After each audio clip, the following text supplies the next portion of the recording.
पेश है हिंदी जबान में अपडेट। कश्मीर विवाद के समाधान के बिना स्थायी शांति तथा स्थायित्व संभव नहीं है। प्रतिदिन होने वाली हत्याओं ने मोदी शासन के नॉर्मलिटी के बड़े बड़े दावों का पर्दाफाश कर दिया है। भारत द्वारा अवैध रूप से अधिकृत जम्मू कश्मीर में नागरिकों की दिन प्रतिदिन होने वाली हत्याओं से नॉर्मलिटी की वापसी के मंत्रों की भारतीय शासन की यथार्थता उसके सामने है। कश्मीरियों के मध्य प्रतिदिन की हत्याएं तथा भय भारत द्वारा अवैध रूप से अधिकृत जम्मू कश्मीर में मोदी सरकार के नॉर्मलिटी के दावों के झूठ को सिद्ध करती है।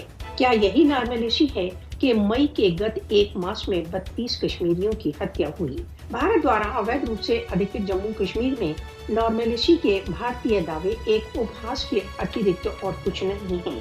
भारत द्वारा अवैध रूप से अधिकृत जम्मू कश्मीर में नॉर्मलिटी के भारत के दावों का लक्ष्य विश्व समुदाय को मिसलीड करना है।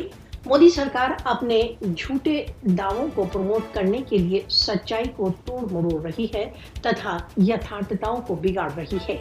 भारत इस प्रकार की धारणा उत्पन्न करने का प्रयत्न कर रहा है कि भारत द्वारा अवैध रूप से अधिकृत जम्मू कश्मीर में सब कुछ ठीक है, जबकि यथार्थता में वहाँ सब कुछ नॉर्मल के विरुद्ध है। भारत द्वारा कश्मीरियों के स्वयं निर्णय के अधिकारों से इनकार एक शांतिपूर्ण स्थायी दक्षिण एशिया के मार्ग में सबसे बड़ी बाधा है। सैन्यीकृत कश्मीर में नॉर्मलिटी की स्थापना के लिए कश्मीरी जनता को अपने भविष्य के विषय में निर्णय का अधिकार दिया जाना चाहिए।